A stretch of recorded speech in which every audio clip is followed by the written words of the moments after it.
ദുബായിൽ വന്നിട്ട് എനിക്ക് അഡ്ജസ്റ്റ് ചെയ്യാൻ ഏറ്റവും ബുദ്ധിമുട്ടുള്ള കാര്യം എന്ന് പറഞ്ഞാൽ ഈ വെള്ളം കാശ് കൊടുത്ത് വാങ്ങിക്കുന്നതായിരുന്നു കേട്ടോ. കാരണം നാട്ടിൽ നമ്മൾ കിണർ വെള്ളമൊക്കെ കുടിച്ച് ജീവിക്കുന്ന ആൾക്കാരില്ലേ. അപ്പൊ അതുകൊണ്ട് തന്നെ വെള്ളം ഇങ്ങനെ നമ്മൾ കുടിക്കുന്ന വെള്ളം കാശ് കൊടുത്ത് വാങ്ങിക്കുന്നത് എനിക്ക് ആദ്യം ഭയങ്കര ബുദ്ധിമുട്ടായിരുന്നു. പക്ഷെ ഇവിടെ അതല്ലാതെ വേറെ വഴിയില്ല. ഇവിടെ നമുക്ക് ഇങ്ങനെ ഗാലൻ ഒരു വലിയ ജാറിൽ വെള്ളം കിട്ടും.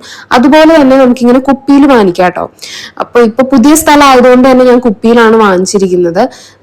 എല്ലാവരും അവരവർക്ക് വേണ്ടുന്ന വെള്ളം വാങ്ങിക്കാം. അപ്പൊ ഞാൻ രാവിലെ ചായ വെക്കാണ് കേട്ടോ. എനിക്ക് സുഖമില്ല. അപ്പൊ അതുകൊണ്ട് തന്നെ ചായ കുടിക്കാമെന്ന് വിചാരിച്ചു. ചായ കുടിക്കുന്നത് എന്റെ ഭയങ്കര ശീലാണ് കേട്ടോ. ഇതുവരെ ഞാൻ മാറ്റാൻ ശ്രമിച്ചിട്ട് മാറിയിട്ടില്ല. പക്ഷെ ഇപ്പൊ ഞാൻ ശ്രമിക്കുന്നുണ്ട്.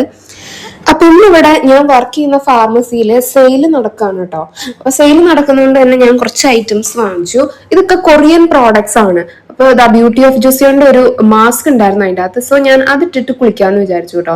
ഇത് ഞാൻ കുറെ ആയിട്ട് ട്രൈ ചെയ്യണം എന്ന് വിചാരിച്ചിരുന്നു.